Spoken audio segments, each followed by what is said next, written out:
Welcome to SKR study point. SKR study point में आप सभी का स्वागत है। दोस्तों, मेरा नाम है रंजीत सिंह और आप देख रहे हैं SKR स्टडी पॉइंट। दोस्तों, आज है 15 जून और आज मैं लेकर आया हूं आपके लिए 15 जून का करंट अफेयर्स। दोस्तों, मैंने इस वीडियो में 15 जून के सभी महत्वपूर्ण प्रश्न शामिल कर लिए हैं जो आपकी परीक्षा की दृष्टि से बहुत ज़्यादा महत्वपूर्ण रहने वाले हैं। दोस्तों, आप इस वीडियो की PDF आप हमारे Telegram channel SKR study point से जुड़ें और वहां से डाउनलोड कर सकते हैं, या मैं टेलीग्राम चैनल का लिंक वीडियो के डिस्क्रिप्शन में दे दूंगा, आप वहां से भी जाकर डाउनलोड कर सकते हैं। दोस्तों, वीडियो शुरू करने से पहले मैं आप सभी से गुजारिश करूंगा कि अगर आप हमारे चैनल पर नए हैं और आपको हमारी वीडियो हेल्पफुल लगे तो आप हमारे चैनल को ज़रूर सब्सक्राइब करो, बेल आइकन प्रेस करें ताकि आप हमारी डेली करंट अफेयर्स और स्टैटिक जीके से संबंधित वीडियो सबसे पहले देख सकें। दोस्तों, मैंने इस वीडियो में 15 जून के सभी महत्वपूर्ण प्रश्न और उनसे संबंधित फैक्ट लिख दिए हैं जो आपकी परीक्षा की दृष्टि से महत्वपूर्ण रहने वाले हैं। तो चलिए वीडियो शुरू करते हैं। आपका पहला प्रश्न है कि क्रोशेरा की ग्लोबल स्किल रिपोर्ट 2021 में भारत किस स्थान पर है? तो दोस्तों, इसका राइट आंसर हो जाएगा 67वें स्थान पर। जी हाँ दोस्तों, क्रोशेरा की ग्लोबल स्किल रिपोर्ट 2021 में भारत 67वें स्थान पर है। दोस्तों, क्रोशेरा ने 3 श्रेणियों में 100 से अधिक देशों के 77 मिलियन शिक्षार्थियों के प्रदर्शन डेटा पर आधारित 3 श्रेणियों में यह रिपोर्ट निकाली है। पहला है व्यवसाय, दूसरा प्रौद्योगिकी और तीसरा है डेटा विज्ञान में कौशल दक्षता के आधार पर क्रोशेरा ने ग्लोबल स्किल रिपोर्ट 2021 निकाली है। इसमें भारत 67वें स्थान पर है। ठीक है दोस्तों, भारत 67वें स्थान पर है इस रिपोर्ट के अनुसार।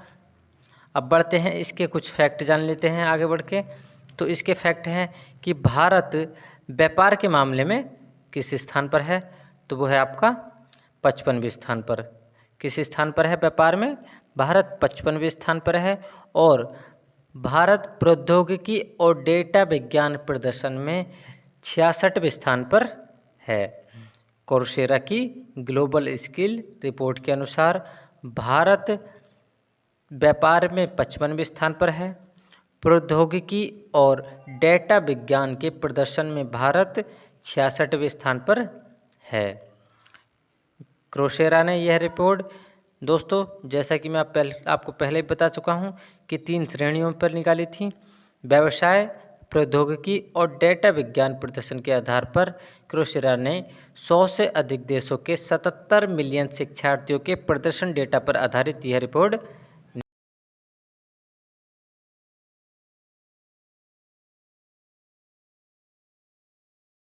जान लेते हैं। तो इस रिपोर्ट के अनुसार प्रथम स्थान पर कौन है? तो प्रथम स्थान पर है आपका स्विट्जरलैंड। कौन है प्रथम स्थान पर? तो प्रथम स्थान पर है इस रिपोर्ट के अनुसार, प्रथम स्थान पर स्विट्जरलैंड देश है। और दूसरे स्थान पर लग्जमबर्ग है और तीसरे स्थान पर आपका ऑस्ट्रिया है। अब बात हो रही है क्रोशेरा की, तो क्रोशेरा के बारे में कुछ फैक्ट जान लेते हैं। तो क्रोशेरा का मुख्यालय कहाँ है? तो वो है आपका कैलिफोर्निया, USA में क्रोशेरा का मुख्यालय है। और क्रोशेरा के वर्तमान CEO कौन है? तो वो हैं आपके जेफ मैगियोन कॉल्डा, वर्तमान में क्रोशेरा के CEO हैं। और क्रोशेरा की स्थापना 2012 में हुई थी। और आपके क्रोशेरा के संस्थापक एंड्रयू N.A. और डेफ्ने कॉलर हैं। कौन है क्रोशेरा के संस्थापक? तो वो हैं आपके एंड्रयू N.A. और डेफ्ने कॉलर क्रोशेरा के वर्तमान में संस्थापक हैं। और इसके CEO हो गए दोस्तों आपके जेफ मैगियोन कॉल्डा। मुख्यालय हो गया आपका कैलिफोर्निया USA में। स्थापना हो गई आपकी 2012 में। संस्थापक हो गए आपके एंड्रयू N.A. और डेफ्ने कॉलर इसके संस्थापक हो गए। दोस्तों अब बढ़ते हैं अगले प्रश्न की तरफ। तो आपका अगला प्रश्न है कि हाल ही में होम इन द वर्ल्ड पुस्तक किसने लिखी है? तो दोस्तों इसका राइट आंसर हो जाएगा अमर्त्य सेन ने। जी हाँ दोस्तों, अमर्त्य सेन ने हाल ही में अपनी पुस्तक होम इन द वर्ल्ड पुस्तक लिखी है और यह पुस्तक जुलाई 2021 में पेंगुइन रैंडम हाउस द्वारा प्रकाशित की जाएगी। किसके द्वारा? पेंगुइन रैंडम हाउस द्वारा इसका विमोचन जुलाई 2021 में किया जाएगा। दोस्तों इन्होंने, अमर्त्य सेन ने अन्य पुस्तकें भी लिखी हैं और तो उनके बारे में भी कुछ बात नज़र डाल लेते हैं। तो इनकी एक पुस्तक और है, तो उसका नाम है आर्ग्यूमेंटेटिव इंडियन। क्या नाम है उनकी पुस्तक का? Argumentative Indian. और दूसरी पुस्तक है द आइडिया ऑफ जस्टिस, अर्थशास्त्री अमर्त्य सेन की पुस्तक है। क्या नाम है इनकी पुस्तकों का? और जो अन्य पुस्तकें हैं वो है आर्ग्यूमेंटेटिव इंडियन और एक अन्य पुस्तक और है द आइडिया ऑफ जस्टिस, अर्थशास्त्री अमर्त्य सेन की पुस्तक है।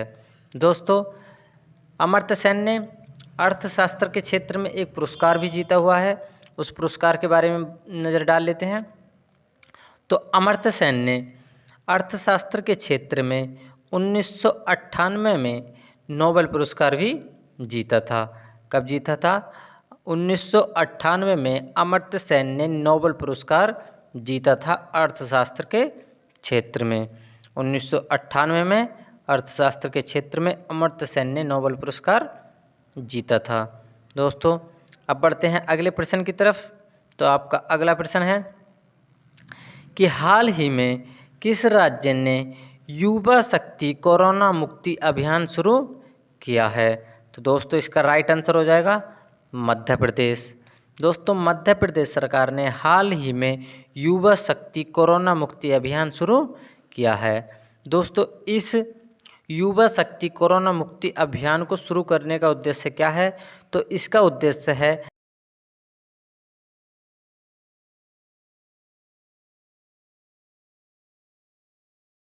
मुक्ति अभियान का उद्देश्य है।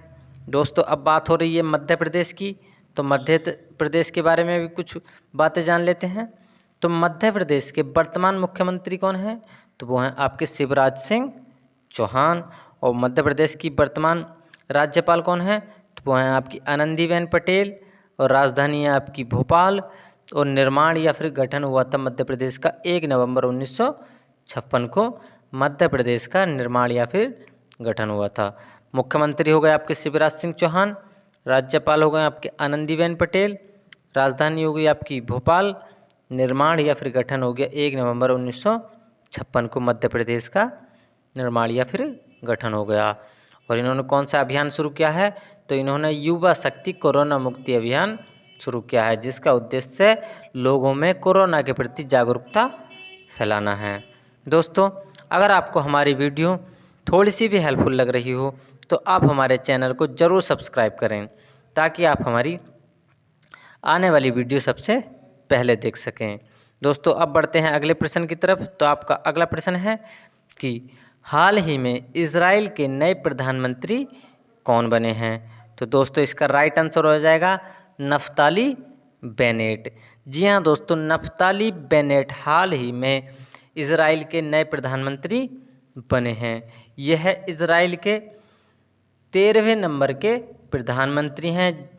कौन से नंबर के? 13वें नंबर के प्रधानमंत्री हैं, जो बेंजामिन नेतन्याहू के स्थान पर आए हैं, नफ्ताली बेनेट। और यह दक्षिण पंथी यामिना पार्टी के सदस्य हैं। किसके? दक्षिण पंथी यामिना पार्टी की तरफ से इन्होंने प्रधानमंत्री पद पर नियुक्त हुए हैं। दोस्तों इनके बारे में कुछ और बता दूं तो नफ्ताली बेनेट ने 13 जून को इजराइल के 13वें प्रधानमंत्री के रूप में शपथ ली। किसके? 13 जून को इजराइल के 13वें प्रधानमंत्री के रूप में नफ्ताली बेनेट ने शपथ ली। दोस्तों इजराइल के हाल ही में एक राष्ट्रपति बने हैं, उनका नाम है इसाक हर्जोग, जो हाल ही में इजराइल के नए राष्ट्रपति बने हैं। दोस्तों इजराइल के बारे में कुछ और फैक्ट जान लेते हैं। तो इजराइल के राष्ट्रपति कौन हैं? तो वो बने हैं आपके इसाक हर्जोग, जो हाल ही में इजराइल के नए राष्ट्रपति बने हैं। और आपके 13 जून को 13वें प्रधानमंत्री कौन बने हैं? तो वो बने हैं आपके नफ्ताली बेनेट। और राजधानी क्या है इजराइल की? तो वो है आपकी यरूशलेम। और मुद्रा है आपकी न्यू शेकेल। संसद है आपकी द नेसेट। और खुफिया एजेंसी है इजराइल की मोसाद। क्या नाम है इसकी खुफिया एजेंसी का? मोसाद। दोस्तों इजराइल के बारे में कुछ और बातें जान लेते हैं, रिवीजन कर लेते हैं इसका।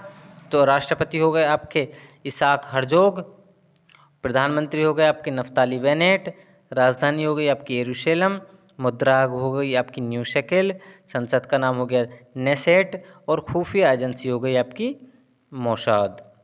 दोस्तों अब बढ़ते हैं अगले प्रश्न की तरफ। तो आपका अगला प्रश्न है कि हाल ही में किस कंपनी ने ML समर स्कूल लॉन्च किया है? तो दोस्तों इसका राइट आंसर होगा अमेज़न। जी हाँ दोस्तों, अमेज़न इंडिया ने हाल ही में ML समर स्कूल लॉन्च किया है। दोस्तों अब अमेज़न के बारे में भी कुछ और बातें जान लेते हैं। इन्होंने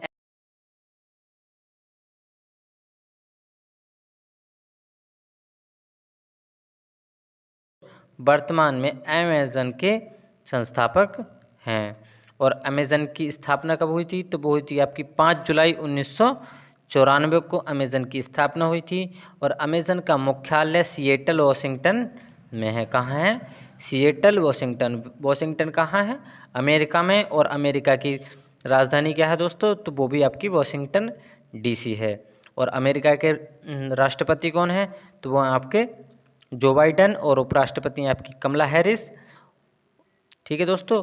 और अमेरिका की मुद्रा क्या है? डॉलर अमेरिका की मुद्रा है। यह अमेरिका की कंपनी है। कौन सी? अमेज़न अमेरिका की कंपनी है। इसके संस्थापक हैं जेफ बेजोस। और स्थापना हो गई इसकी अमेज़न की 5 जुलाई 1994 को। अमेज़न के मुख्यालय हो गया सिएटल वॉशिंगटन में। दोस्तों अब बढ़ते हैं अगले प्रश्न की तरफ। तो आपका अगला प्रश्न है कि ICC की हॉल ऑफ फेम लिस्ट में किस पूर्व क्रिकेटर का नाम शामिल है? तो दोस्तों इसका राइट आंसर हो जाएगा बीनू माकंड। जी हाँ दोस्तों, ICC की हॉल ऑफ फेम लिस्ट में बीनू माकंड का नाम शामिल है, जो कि एक भारतीय क्रिकेटर हैं। भारत के पूर्व क्रिकेटर रह चुके हैं। दोस्तों इस लिस्ट में टॉप 10 क्रिकेटरों को शामिल किया गया है। वर्ल्ड के टॉप 10 क्रिकेटरों को शामिल किया गया है। और इस टॉप 10 क्रिकेटरों में भारत के बीनू माकंड का नाम भी शामिल है हॉल ऑफ फेम लिस्ट में। दोस्तों अब बात हो रही है ICC की। तो ICC के बारे में कुछ और बातें जान लेते हैं। तो ICC की स्थापना कब हुई थी? तो वो हुई थी आपकी 15 जून 1909 ईस्वी को ICC की स्थापना हुई थी। और ICC का मुख्यालय दोस्तों दुबई में है, संयुक्त अरब अमीरात में ICC का मुख्यालय है। इसके ICC के चेयरपर्सन कौन है वर्तमान में? तो वो हैं आपकी ग्रेग बर्कले। ICC के वर्तमान में चेयरपर्सन हैं। और ICC के वर्तमान CEO कौन हैं? तो वो हैं आपके मनु साहनी। और ICC में कितने सदस्य देश हैं? तो वो हैं आपके 104 ICC में वर्तमान में सदस्य देश हैं 104। और ICC की आधिकारिक भाषा इंग्लिश है। और ICC की आधिकारिक भाषा क्या है? इंग्लिश है। दोस्तों आपकी स्थापना हो गई 15 जून 1909 को। और मुख्यालय हो गया आपका दुबई यानी कि संयुक्त अरब अमीरात में। चेयरपर्सन हो गए आपके ग्रेग वार्कले। CEO हो गए मनु साहनी। सदस्य के देश हो गए 104। और आधिकारिक भाषा हो गई ICC की इंग्लिश। ठीक है दोस्तों, अब बढ़ते हैं अगले प्रश्न की तरफ। तो आपका अगला प्रश्न है कि हाल ही में किसने फ्रेंच ओपन टेनिस 2021 का खिताब जीता है? तो दोस्तों इसका राइट आंसर होगा नोवाक जोकोविच। दोस्तों यह नोवाक जोकोविच सर्बिया देश के हैं। और इन्होंने हाल ही में फ्रेंच ओपन टेनिस 2021 का खिताब जीतकर अपने नाम कर लिया है। दोस्तों इनके बारे में कुछ और बातें बता दूं तो इन्होंने 9 बार ऑस्ट्रेलिया ओपन, 5 बार विंबलडन और 3 बार यूएस ओपन खिताब जीता है। कितनी बार? 9 बार तो इन्होंने ऑस्ट्रेलियन ओपन जीता है, 5 बार विंबलडन और 3 बार यूएस ओपन जीता है। और इन्होंने 2 बार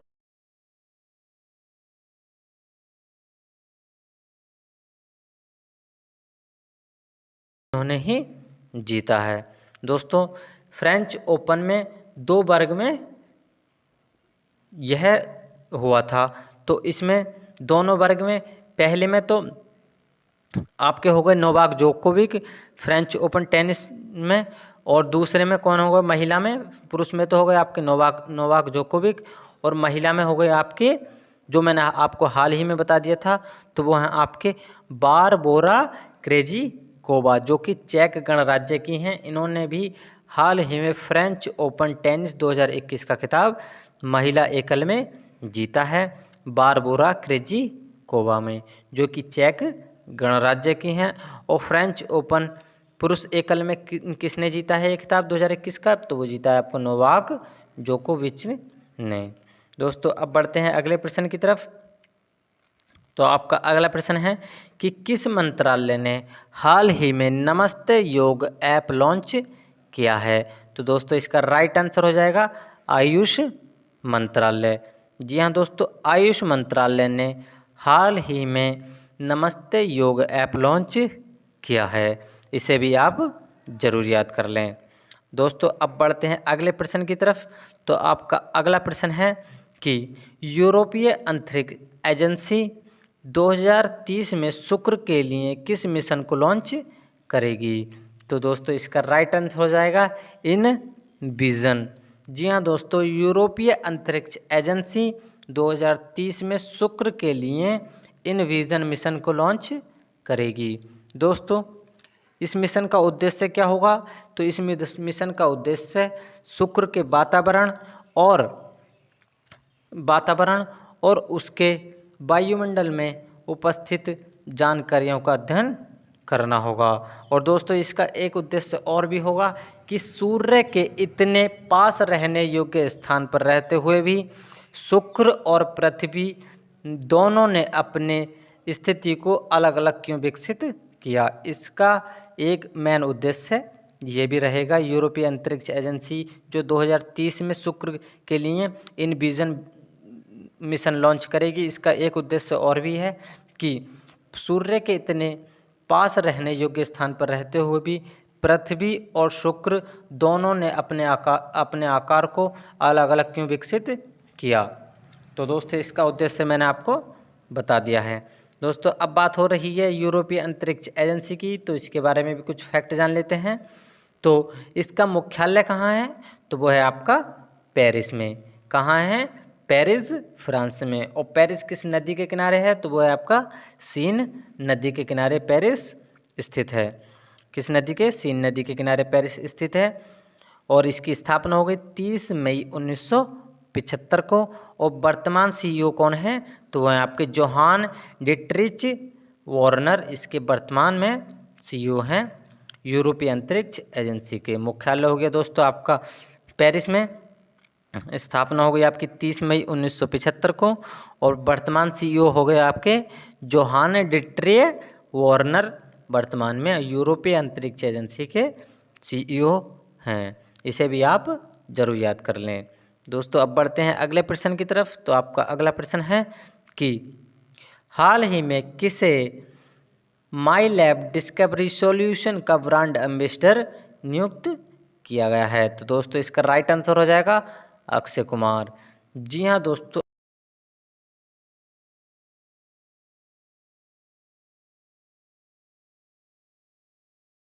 किया गया है, तो इसका राइट आंसर हो जाएगा अक्षय कुमार। इसे भी आप जरूर याद कर लें। दोस्तों अब बढ़ते हैं अगले प्रश्न की तरफ। तो आपका अगला प्रश्न है कि 15 जून को कौन सा दिवस मनाया जाता है? तो दोस्तों 15 जून को विश्व पवन दिवस मनाया जाता है। तो इसका राइट आंसर हो जाएगा विश्व पवन दिवस 15 जून को मनाया जाता है।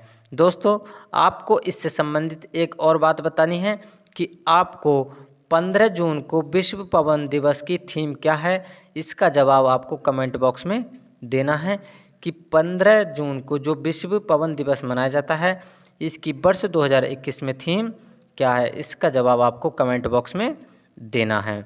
दोस्तों, 15 जून को एक चीज़ की स्थापना हुई थी, तो वो हुई थी आपकी 15 जून को आईसीसी की स्थापना हुई थी। 15 जून 1909 को आईसीसी की स्थापना हुई थी, जो मैंने आपको हाल ही में अभी बता दिया है इसी वीडियो में। आईसीसी की स्थापना कब हुई थी, तो वो हुई थी आपकी 15 जून 1909 को हुई थी। और 15 जून को ही विश्व पवन दिवस मनाया जाता है, जिसका विश्व पवन दिवस 2021 की थीम का जवाब आपको कमेंट बॉक्स में देना है। दोस्तों, मैंने इस वीडियो में 15 जून के सभी महत्वपूर्ण प्रश्न शामिल कर लिए थे, जो आपकी परीक्षा की दृष्टि से बहुत ज़्यादा महत्वपूर्ण रहने वाले हैं।